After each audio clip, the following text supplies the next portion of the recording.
Então abaixa a cabeça e fecha os olhos mais um instante, rapidinho, para a gente orar mais uma vez. Senhor Deus Pai, te convidamos a tomar o teu lugar de honra aqui, nessa casa, mas principalmente em nossos corações. Conduza-nos, Senhor, com a mente cativa a Ti nesse instante. Que haja cura, libertação, conversão, transformação. Mas não permita que teus filhos saiam daqui da mesma forma que entraram, Pai. Que o Senhor possa preparar cada coração aqui, assim como um lavrador prepara um solo fértil para receber a semente, que a Tua palavra e essa semente venha frutificar a 30, 60 e a 100 por um. Em nome de Jesus, desde já eu repreendo todo espírito contrário ao Teu, toda conversa paralela, toda falta de atenção, toda andação desnecessária, e clamo pela Tua misericórdia, Senhor. Conceda nos céus abertos e manifesta a Tua glória nesse lugar. Se você crê nisso, diga amém. Amém. Glória a Deus. Vou pedir para que vocês abram a palavra de Deus em Romanos, capítulo 7, versículo 19. Romanos 7, 19. Quem for achando, dá o eita glória aí, bem pentecostal. Se você não tiver Bíblia, pega a cara na telinha. E se você não estiver achando, abre tua Bíblia em qualquer lugar, faz aquela cara de que já achou, mas fala assim: meu Deus, misericórdia, glória a Deus. Cadê os crentes aí que acharam? Eita glória.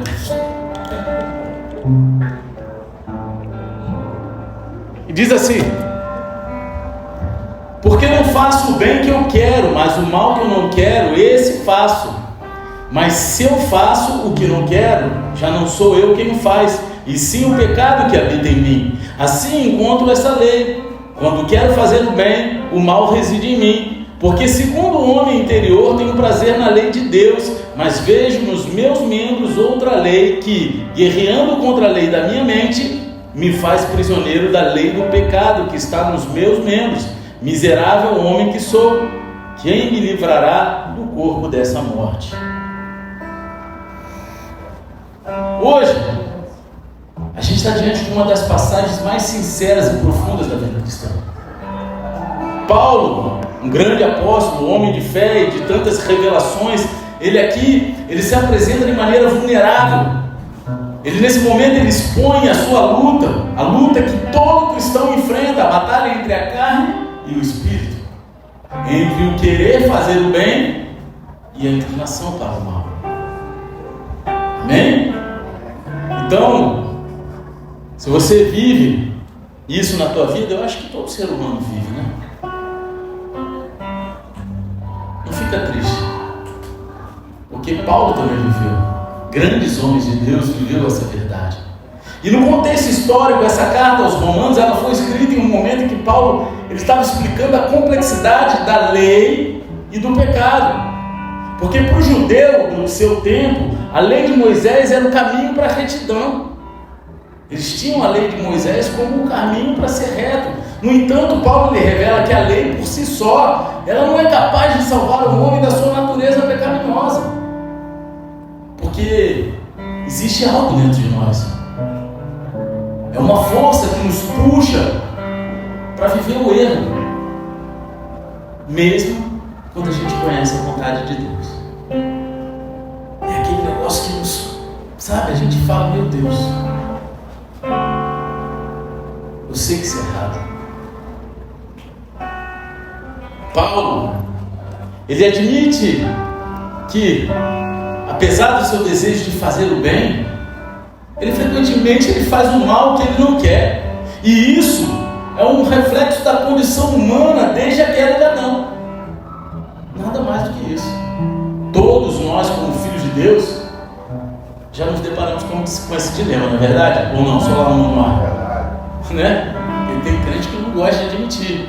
E se você está aqui esperando um super pastor vice-querubim que não admite que é falho, você está na igreja errada. Porque eu sou falho. Eu sou ser humano. Amém? Se Paulo era falho, eu não sou ninguém, né? Vocês estão entendendo? Que infelizmente os crentes de hoje em dia, eles têm o poder de querer olhar por todos, o pastor como algo, uma figura acima de tudo. E nós não somos. Nós somos falhos. Nós, assim como Paulo, A nossa carne grita diariamente. E aquele que diz que é mentira, né, que não acontece isso, já está mentindo. E a palavra diz isso. Se eu não me engano, é em 1 Pedro, né, que diz que todos somos pecadores. Aqueles que diz que não tem pecado, ele está mentindo. E talvez você se veja nessa luta hoje, querendo servir a Deus com integridade, mas encontrando em si mesmo uma resistência. Algo que parece que te puxa para o lado contrário. E no texto que a gente acabou de ler aqui, ele revela uma realidade universal do ser humano, que é um conflito interno entre o desejo de fazer o bem e a tendência de cair no erro. E essa tensão que Paulo descreve, ela é mais do que uma mera questão moral, ela é uma reflexão profunda da natureza humana decaída e da luta entre as duas forças que operam dentro de nós, o espírito regenerado e a carne pecaminosa. É uma luta constante. Ele nos lembra que mesmo após a conversão, a gente não está isento da inclinação para o pecado. Mesmo após a conversão, o encontro genuíno com Deus, não estamos isentos de uma inclinação para fazer o mal. Paulo não está apenas falando de um comportamento ocasional, algo corriqueiro, não, mas de uma batalha constante. É dia e noite. E isso é importante para a gente compreender que o pecado ele não age isoladamente em nossas ações, mas ele afeta o nosso ser interior, nossas vontades e os nossos pensamentos. O pecado que habita em mim, isso implica que mesmo que o cristão tenha sido salvo, o pecado ainda reside no corpo físico, afetando a nossa mente e as nossas emoções. Isso não significa que somos dominados por ele, amém? Mas que a gente precisa estar em constante vigilância, né? Vigiar e orar. Mas tem crente que acha que vigiar é a vida do vizinho, né? Aí vigia a vida dos outros. Acho que a gente for focar aqui não tem isso, não, só no mundo Marvel, não é isso? E esse reconhecimento, ele nos leva a perceber que a santificação ela é um processo contínuo. Quando Paulo ele fala da velha natureza, ele está se referindo ao estado em que o pecado reina. É uma condição que não desaparece de imediato com a conversão, não é algo, sumiu, não. Mas é algo que exige uma batalha diária, é uma luta que se passa em um nível profundo, que não se limita à nossa vontade ou à nossa capacidade de controle sobre os nossos atos, mas atinge as nossas afeições, as nossas motivações e os nossos desejos. A mente, que deveria ser governada pelo Espírito Santo, ela ainda sofre com a influência do pecado. Essa resistência que Paulo menciona, ela está no cerne da experiência cristã, porque ela nos lembra que a graça de Deus, ela não elimina o conflito, mas ela nos capacita a superar. A graça de Deus, ela não elimina o problema, ela não elimina o conflito da nossa carne, os nossos desejos, a nossa inclinação, mas ela nos capacita a enfrentar essa dificuldade. E isso explica porque mesmo o apóstolo Paulo, com toda a sua experiência e intimidade com Deus, reconhece a sua própria fraqueza. Não se trata de uma falta de fé, mas de uma consciência de que a transformação ela é gradual e que o pecado ele precisa ser confrontado continuamente. É dia e noite. Se a gente não entender isso, quando a gente vê, a gente já está vivendo uma vida de pecado diariamente. Agora, outro ponto essencial para nos aprofundarmos aqui é a natureza do mal que eu não quero. O mal que eu não quero. Muitas vezes a gente pensa no pecado apenas em termos de atos visíveis, de atos que a gente possa contemplar, mas Paulo está falando sobre as motivações internas que nos levam a agir de maneira contrária à vontade de Deus. São coisas que estão enchendo o nosso coração. É um mal que se manifesta em nossa vaidade, em nosso orgulho, em nosso egoísmo, ou mesmo em pensamentos que sempre se traduzem em ações, mas que ainda assim nos distanciam da plena comunhão com o Senhor. Às vezes, sabe quando você Você vai no shopping, você fala, não vou gastar nada não, mas você está ali só alimentando o pecado. Aí você vai lá e olha o negócio, não. Aí você fica, o pecado é a mesma coisa, você passa na vitrine, não, vou comprar só o olhar. Daqui a pouco você passa na loja assim, quanto é que é isso aqui? Não é assim, não é assim? Aí tu já fica fazendo cálculo, mas tu ainda não comprou. Mas de repente aquilo está nascendo dentro de você. Uma vez eu dei uma gastada no vendedor, né? Mas já contei essa história aqui, deixa pra lá. Eu tava no shopping, né? Tava até com o Luizinho, a gente tava passando tava contigo com o Luizinho. Aí ele tava passando na frente da loja assim, aí eu tava olhando. Eu não gosto dessa loja que o vendedor vai te catar lá no corredor, não. Se o cara me cata no corredor, eu nunca mais compro na loja. Nem entro, porque eu fico com medo. Pô, cara, eu gosto de ficar olhando em paz.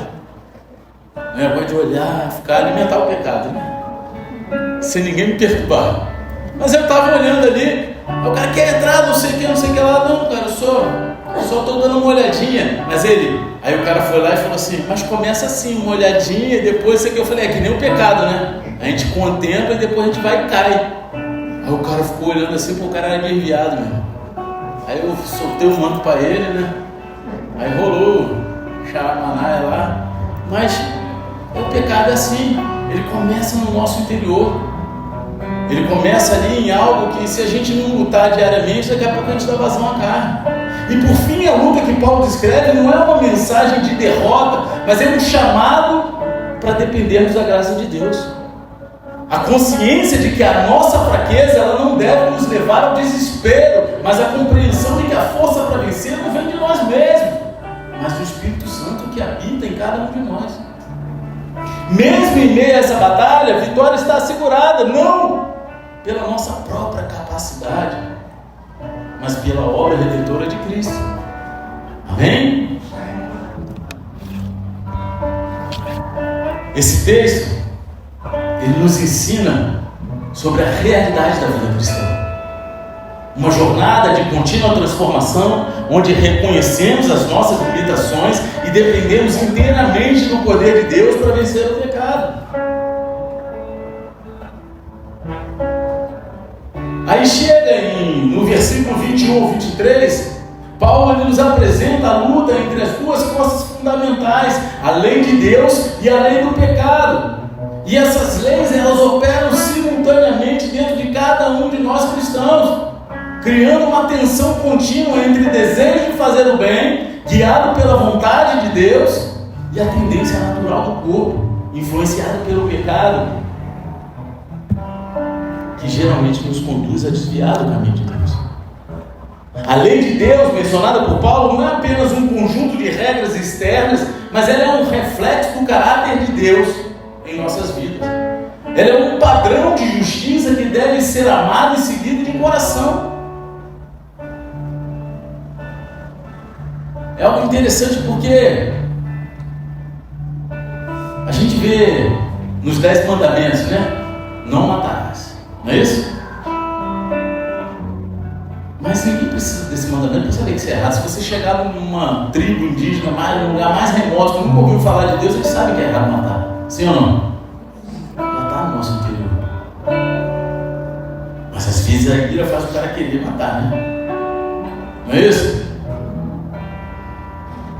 Quebrar um pescocinho, dar uma cotovelada apostólica, um soco no gelo, 5 ministérios com posição de mão, né? Essa aí eu nunca mais vou esquecer. Meu irmão,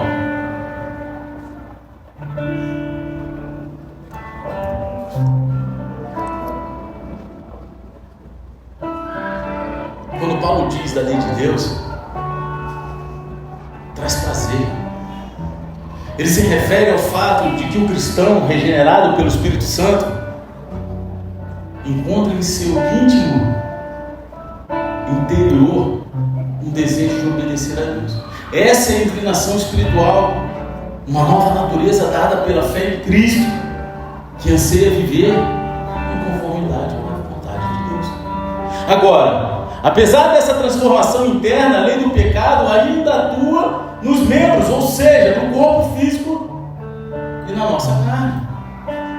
Está lá, e muitas vezes é visível. Esse termo membro se refere à nossa parte humana, fragilizada pela queda, que ainda carrega as marcas do nosso pecado. Paulo ilustra que, embora o coração do cristão esteja inclinado a Deus, há uma luta contínua, porque o pecado ainda exerce influência sobre o corpo e a mente de cada um, criando uma oposição constante àquilo que a gente sabe que é o correto fazer. Quantas vezes você já se deparou com uma luta? Nos desenhos animados, né, tem aquela imagem do capetinha do lado e um anjinho do outro, né? Aquilo ali representa a luta entre a carne e o espírito. O capetinha é a nossa carne inclinada para o mal. Vai lá, só um soquinho na cara daquele cara, vai lá, pega aquele dinheiro que caiu no chão, ó. Ninguém está vendo. E o cara deu troco errado, não precisa devolver não. Eu falo só coisa boba, né? Mas tem outras coisas, vocês sabem disso, amém? O conflito entre essas duas leis revela a complexidade da vida cristã. A carne com as suas inclinações pecaminosas é mais do que apenas um desejo pontual de cometer pecado. Ela é um sistema de resistência à santidade de Deus. Mesmo aqueles que estão genuinamente comprometidos com Deus, sua palavra, encontram essa resistência interna. É difícil.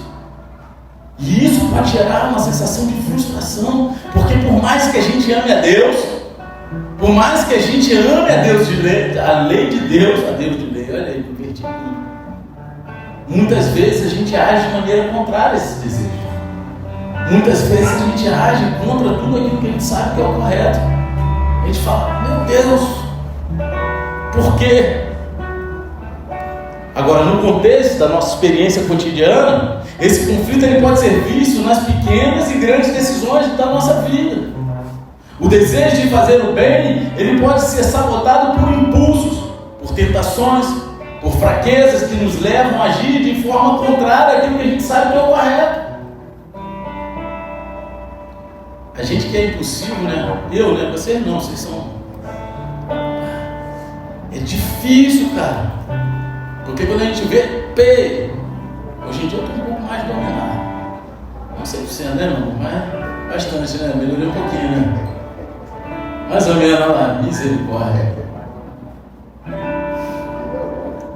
Porque quem é impulsivo é difícil, cara. Por isso que a gente tem que refrear nossos desejos, nossas paixões, nossas convicções e dar vazão àquilo que é de Deus na nossa vida. Aqui, Paulo ele não está apenas descrevendo uma batalha moral, mas uma guerra espiritual que se desenrola no íntimo de cada um de nós. Cada crente tem essa batalha no seu íntimo.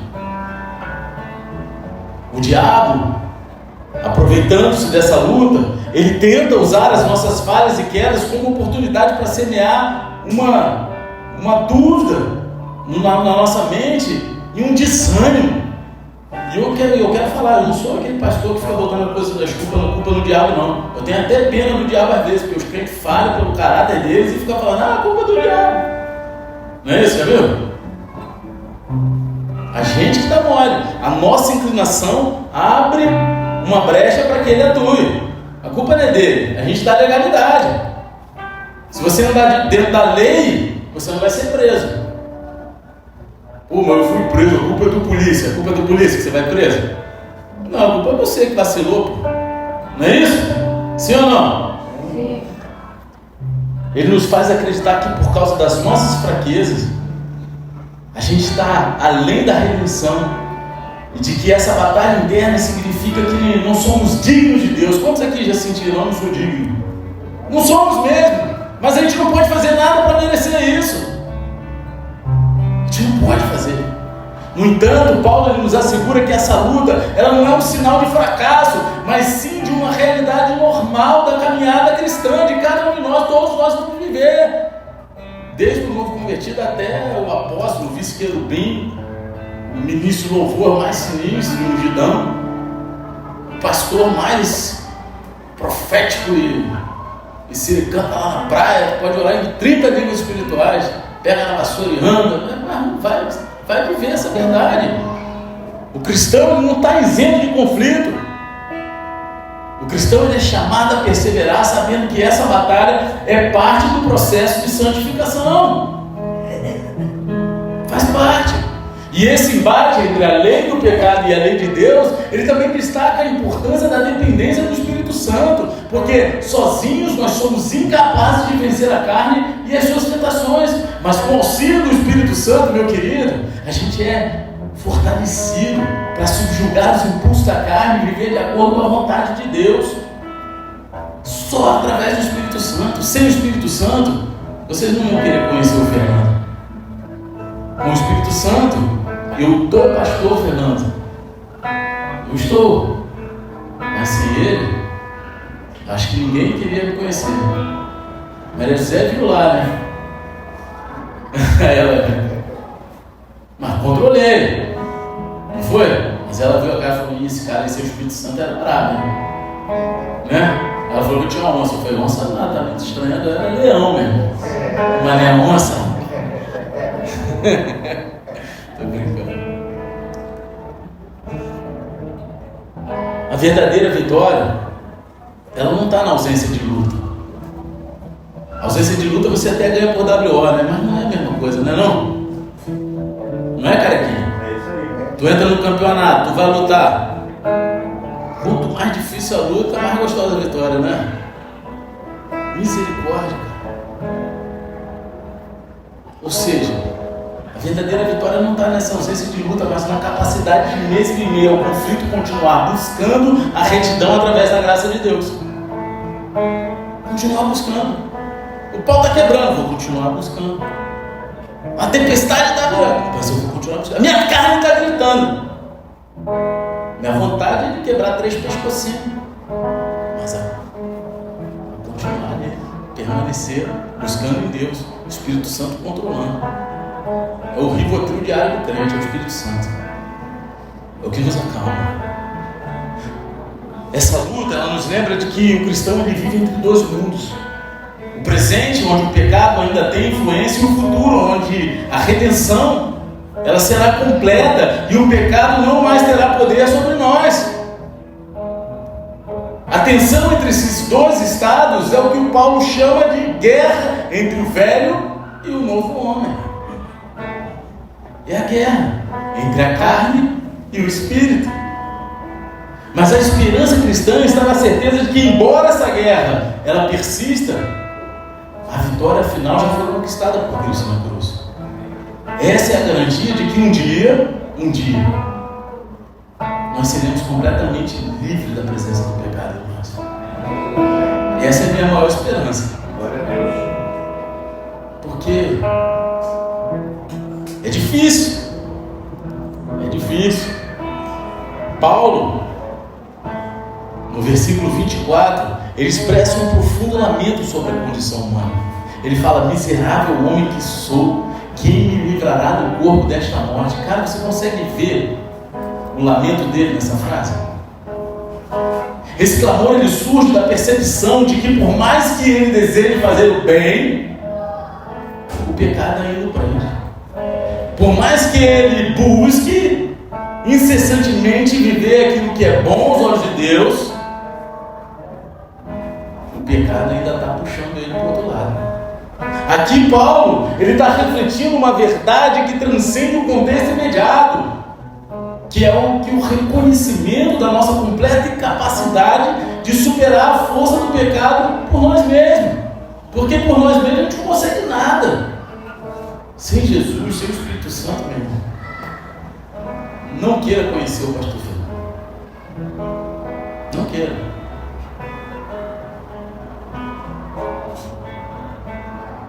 Eu vou fazer algo que ninguém gosta, mas perdi de propósito. Cutuca o irmão do lado e fala que assim: ei, não quero me conhecer sem o Espírito Santo. Olha aí. Não queira.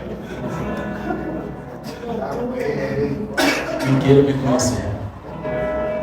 Porque é Ele que nos controla. Se não for assim, meu irmão, acabou o mundo. O termo corpo desta morte, ele é carregado de significados fortes. Em uma visão mais ampla, Paulo ele não está falando apenas do corpo físico, mas de um estado espiritual de alienação de Deus, que é o que o pecado gera em nós. Quando a gente se entrega ao pecado, A gente vive alienado de Deus, a gente vive longe de Deus, sem entender, sem viver a sua vontade. A imagem, ela pode remeter a práticas da época em que os condenados à morte, eles eram, em alguns casos, forçados a carregar um corpo morto, literalmente amarrado às costas, com uma sentença humilhante e fatal. Paulo, ele vê o pecado como uma carga morta que impede o cristão de experimentar plenamente a vida abundante e prometida em Cristo. O cara que era condenado, eles amarravam o corpo de um morto nas costas dele e ele era obrigado a ficar carregando aquilo ali, você imagina? Vocês estão entendendo? A analogia de Paulo. O corpo desta morte representa o peso da natureza caída que nos arrasta para longe de Deus, mesmo quando a nossa alma anseia por libertação. Eu imagino que o detento que estava amarrado ao morto, após alguns dias, quando aquele corpo começava a entrar em decomposição, você imagina só. Mas é assim que o nosso corpo fica quando está entregue ao pecado. Ele se torna um peso. Um peso que, meu irmão, não cheira bem aos céus. Não gera um incenso agradável a Deus. A profundidade desse clamor reflete a desesperança humana quando a gente se depara com as nossas limitações morais e espirituais.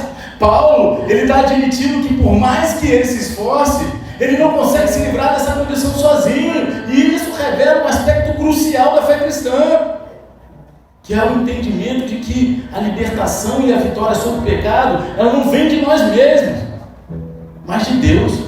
Paulo, ele aqui atinge um ponto máximo da sua frustração, mas ao mesmo tempo, ele prepara o terreno para a revelação da graça de Deus.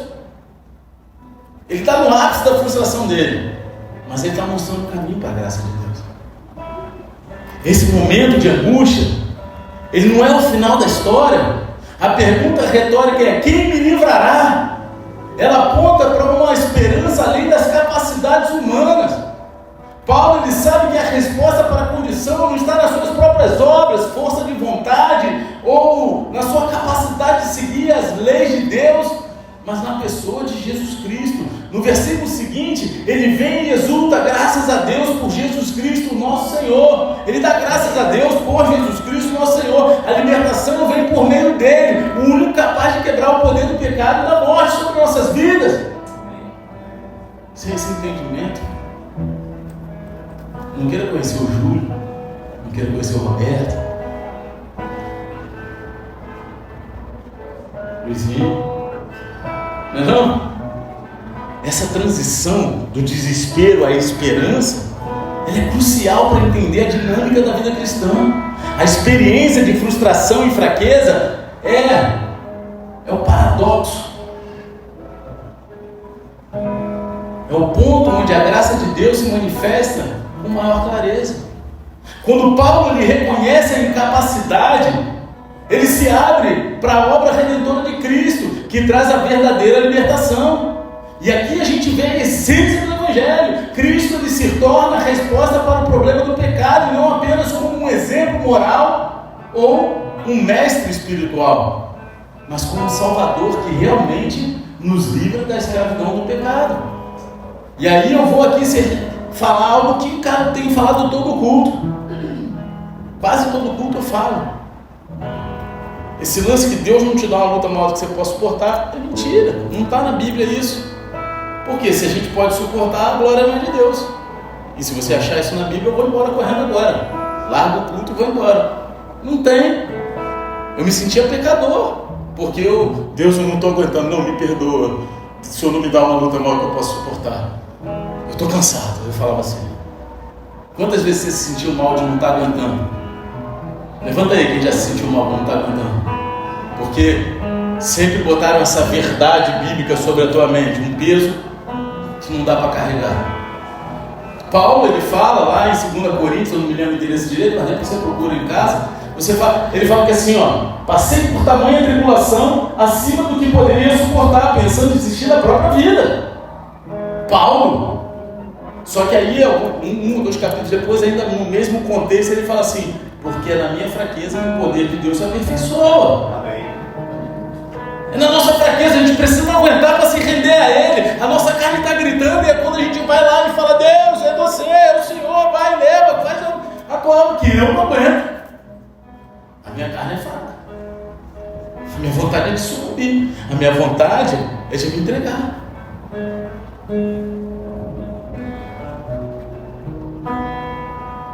Paulo, ele também está mostrando que o cristão ele vive uma tensão entre o já e o ainda não. Eu falei sobre isso alguns pontos atrás, né? O já e o ainda não. Cristo, ele já venceu o pecado e a morte. E essa vitória, ela já nos pertence. Ela já nos pertence. Já tomamos posse disso. No entanto, ainda estamos vivendo no corpo, com as nossas limitações, com as nossas fraquezas, aguardando a redenção completa na ressurreição futura. Ainda não. Já tomamos posse, mas ainda não vivemos. O clamor, quem me livrará? Ele ecoa e espera ansiosamente pela plenitude da salvação. Quando seremos completamente libertos da presença e do poder do pecado, irmãos? Vocês estão entendendo? Quem está comigo aqui dá uma glória a Deus. Está acabando, você já vai poder comer a dobradinha, fica tranquilo.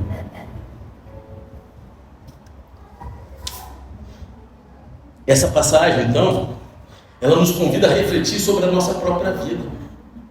Eu sei que é uma palavra difícil, eu sei o quanto é difícil a gente, muitas vezes, admitir para nós mesmos essa luta interior, a nossa dificuldade de combater o desejo do pecado em nós, ainda mais publicamente numa igreja. Imagina um apelo por falar: eu sou dos querubim, que vão achar de mim? Né? Eu opero milagres. Não, a gente não faz nada. Se não for Jesus em nós, não somos ninguém. A gente tem que refletir sobre a nossa vida, sobre o nosso eu, sobre os desejos da nossa carne. Quantas vezes a gente se sente preso em padrões de comportamento que sabemos que são contrários à vontade de Deus, mas do quais não conseguimos nos libertar? Quantas vezes? A gente sabe que aquele padrão que a gente vive dia e noite está contra a vontade de Deus, mas a gente tem o poder de se auto-manipular, de se auto-defraudar, dizendo: isso não é nada perto daquele fulano, e se compara. É mentira ou é verdade? Amém ou não? Amém. A resposta de Paulo é uma palavra de esperança para todos nós. A gente não precisa lutar sozinho. A obra de Cristo na cruz, ela já garantiu a vitória sobre o pecado. E é Ele quem nos capacita a viver essa nova realidade. A nossa redenção não é algo que alcançamos por um esforço próprio, mas que recebemos pela graça de Deus. A reflexão sobre a vitória em Cristo, ela nos leva a reconhecer a realidade da vida cristã como um processo contínuo de transformação. E muitos de nós nos identificamos com a luta que Paulo descreve: o desejo sincero de servir a Deus e obedecer a sua palavra, e ao mesmo tempo que enfrentamos as fraquezas da nossa carne, as tentações constantes. E essa batalha, porém, ela não é um sinal de derrota, mas ela é parte do nosso processo que a Bíblia chama de santificação. Estamos sendo aperfeiçoados para o grande dia. Estamos sendo purificados para o grande dia. A santificação, segundo as Escrituras, não é um evento único, mas é um desenvolvimento progressivo. Quando a gente aceita Cristo como Salvador, somos justificados, declarados justos diante de Deus. Entretanto, a santificação é o processo pelo qual a gente se torna cada dia mais semelhante a Cristo. E isso requer uma mudança contínua. Assim como em Romanos 12:2 diz, uma renovação da nossa mente. A gente precisa buscar renovar a nossa mente constantemente. Paulo explica isso. Esse versículo é central para a compreensão do que significa viver uma vida de vitória em Cristo, porque ele aponta para a transformação interior que deve ocorrer em nossas atitudes, pensamentos e comportamentos. Você está entendendo? Eu vou dar um testemunho aqui, não é meu não, é algo que graças a Deus eu fui usado para participar desse testemunho. E Deus me trouxe a lembrança hoje, sabe essas lembranças que tem no celular? Aí trouxe, 2 anos atrás. Eu, em na Páscoa de 2022, eu fui parar num congresso de um motoclube cristão, um motoclube que eu fazia parte, e eu não estava no cronograma de preletores daquele congresso, eu fui só para receber. Só que Deus falou assim comigo: você vai pregar essa palavra, e a palavra era de Romanos 12, renovação da mente, era dar um reset. Eu lembro dessa palavra que Deus me mandou pregar em vários lugares, essa palavra. Então eu fui, obedeci, fui lá, mas eu não vou me convidar para pregar, né? Se Deus falou, Ele vai falar para o cara que estava organizando. Eu estava lá no primeiro dia de adoração, eu vou, daqui a pouco o cara chega e diz: pastor Fernando, eu falei: fala, você prega amanhã no culto do final da tarde? Eu falei: eu já sabia que eu ia pregar. Ele falou: eu também já sabia que você sabia. Aí ele falou assim, aquela conversa de doido, sabe? E esse não é o testemunho não, tá? E aí comecei, pregando. No final, dentro desse contexto, Deus falou assim para mim: aqui tem uma mulher que ela diz para todo mundo que ela não quer ter filhos, porque ela tem medo de não conseguir engravidar, porque ela teve uma dificuldade, um problema. Mas eu te mando falar para ela que nessa mesma data, ano que vem, ela vai estar com o filho no colo. Ela tinha que renovar a mente dela, ela mesma se sabotava, ela dizia que não queria por medo de assumir que queria e com medo de não conseguir, porque ela passou por uma dificuldade. Qual é a dificuldade de a gente falar que quer, mesmo que a gente não consiga? O ser humano é a carne, querendo se sabotar e limitar o poder de Deus, o agir do Espírito Santo. E ela foi lá e se rendeu. Vocês querem que eu leia o testemunho dela aqui, que ela mandou para o Instagram? Vocês querem? Vamos lá. Vem aqui, cadê você?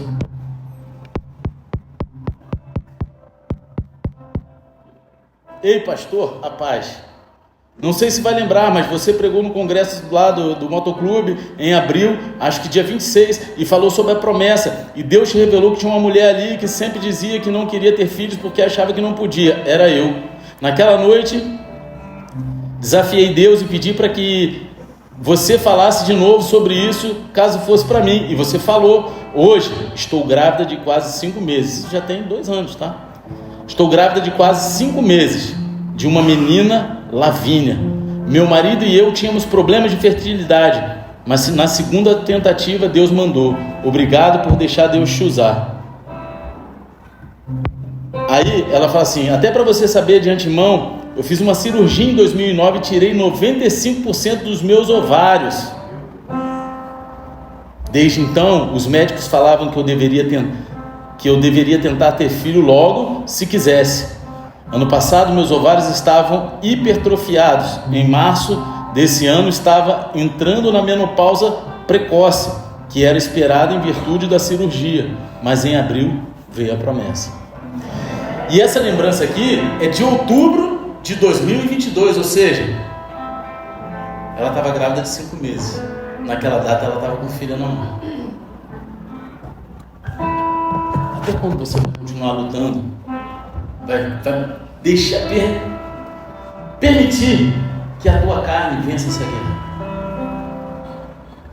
Se ela tivesse enterrado os planos de Deus, deixando a carne dela vencer, ela não teria filha dela hoje. Promessa de Deus. Tem muito crente deixando a carne vencer. A gente precisa buscar mais do Espírito Santo. A gente precisa renovar nossa mente. A renovação da mente não é apenas uma mudança intelectual, mas ela é espiritual. Ela envolve se desapegar das antigas maneiras de pensar e de agir, que eram moldadas pela carne e pelo pecado, e adotar um novo padrão de vida que reflete a vontade de Deus. Ou seja, ela estava desde 2009 vivendo de que eu não posso engravidar. Então já que eu não posso, eu vou falar que eu não quero. Eu não quero engravidar, eu não quero ter filhos. Renova a mente, reseta, vive algo diferente. Busque mudar, não intelectualmente, mas espiritualmente. É nesse ponto que a dependência do Espírito Santo ela se torna fundamental. A gente não pode se transformar sozinho. A gente precisa do poder de Deus operando em nós. nos guiando em cada decisão e nos fortalecendo contra as tentações da carne. A luta que muitos enfrentam é, na verdade, um sinal de que o Espírito está operando em nossas vidas. É um sinal. Se não houvesse batalha, não haveria consciência do pecado, nem desejo de mudança. Não é verdade? Essa luta, muitas vezes frustrante, é uma evidência de que a gente está em um processo de santificação, sendo transformado à imagem de Cristo. Embora a gente possa tropeçar e falhar, a nossa confiança não está na nossa capacidade de vencer, mas na obra que Cristo já completou. É isso. A vitória sobre o pecado ela já foi conquistada por Ele, e nós participamos dessa vitória à medida que a gente permanece nele. Agora, outro aspecto essencial dessa transformação é o morrer para nós mesmos. Paulo, frequentemente, usa essa linguagem para descrever o abandono do velho homem e o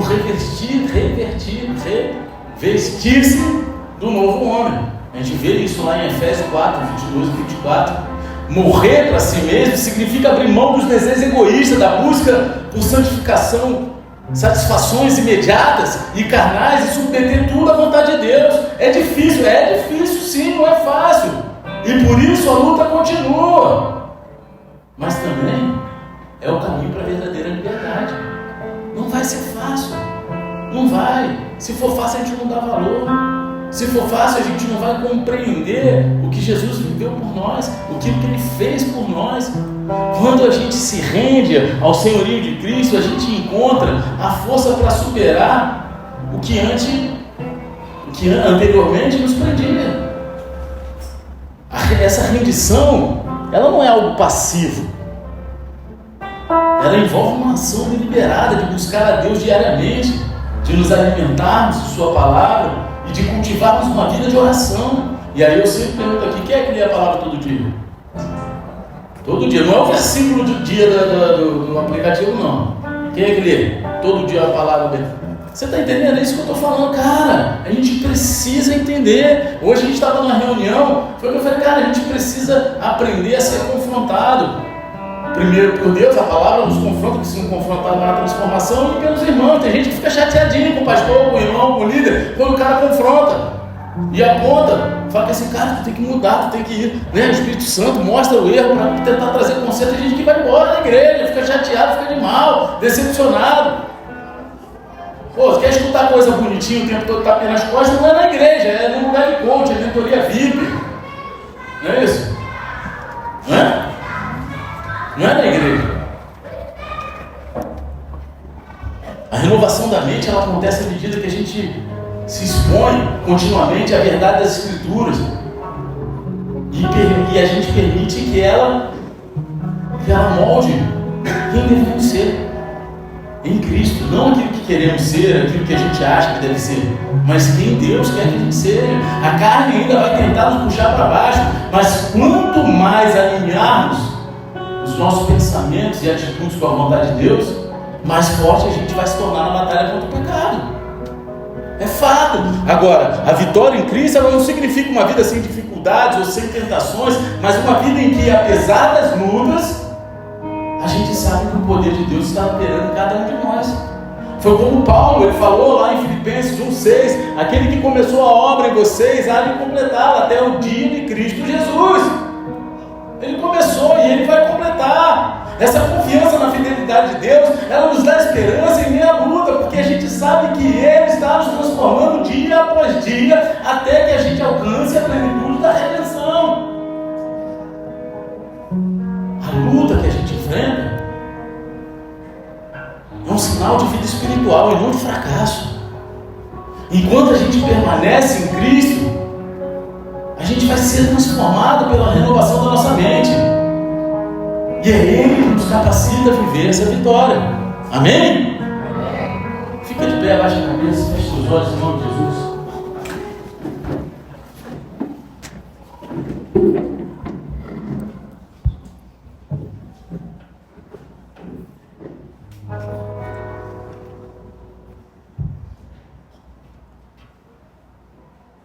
Eu quero te dar uma boa notícia.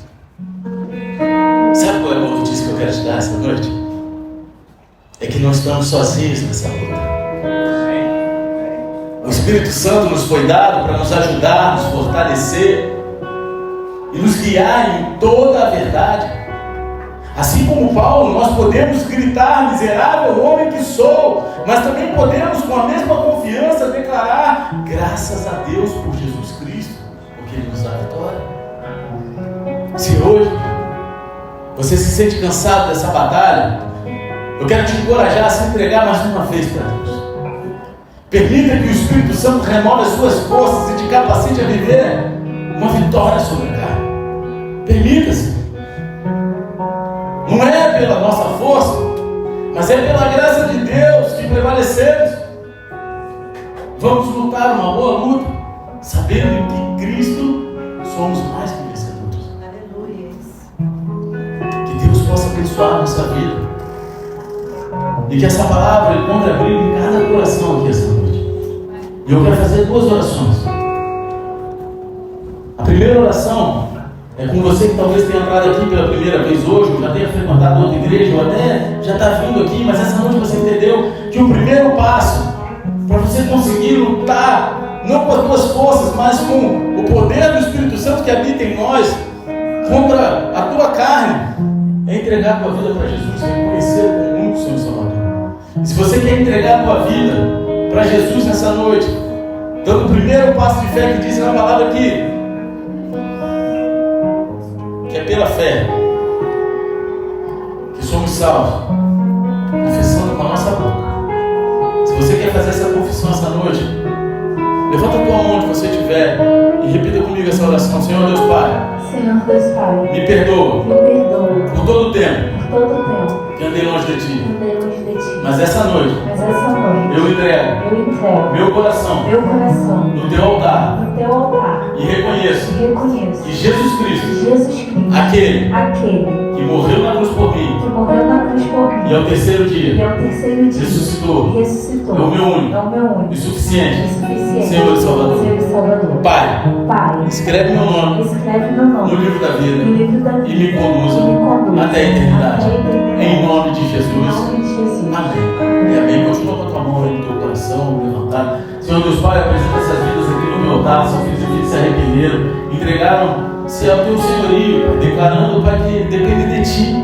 Livros de toda a retaliação do inferno, coloca os teus anjos acampados ao redor deles, que eles possam ser a essência do teu amor, por onde eles pisarem a planta dos pés deles, Senhor. Que eles sejam um contigo e com a tua igreja, sendo o teu corpo, sem desviar nem para a direita nem para a esquerda, mas que no grande dia eles possam falar como Paulo falou: combati o bom combate, acabei a carreira e guardei a fé, em nome de Jesus. Amém e amém. E eu quero fazer mais uma oração com você essa noite. E essa oração é para aqueles que nesse momento entenderam essa luta que estão vivendo e vão se despir de toda a sua natureza carnal, independente do que vão achar ou não, e vão diante de Deus falar: Senhor, que miserável homem eu sou, quem me livrará do corpo dessa noite? Se você sabe que você tem vivido essa luta interior constante, eu não estou falando que você está se mergulhando no pecado e está vivendo uma vida pecaminosa, mas você tem vivido essa angústia da luta entre servir a Deus conforme você sabe que precisa, que Deus te chamou para servir, e os desejos da tua vida, a inclinação para o mal.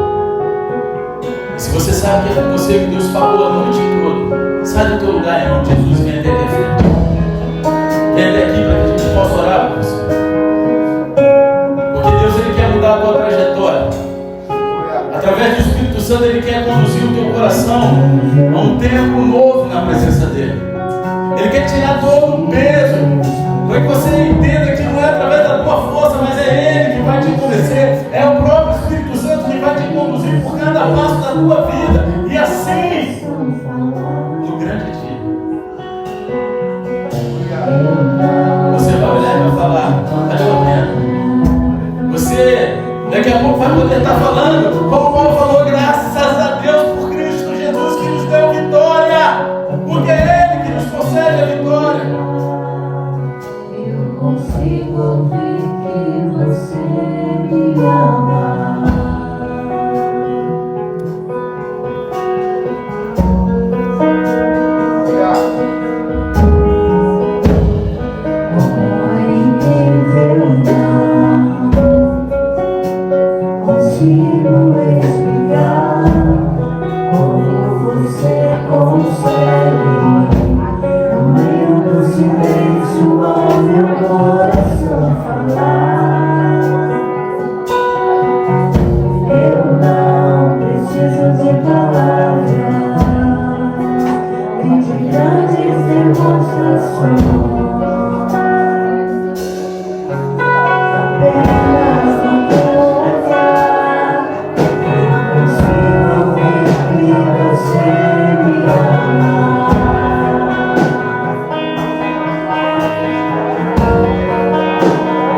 nossa mente venha a ser renovada em Ti.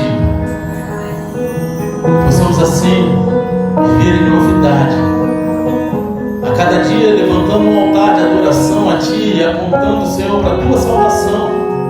Sendo gratos, Senhor. Tomando posse da verdadeira alegria, Pai, que vem de Ti, independente das circunstâncias, das lutas. Oh, Pai,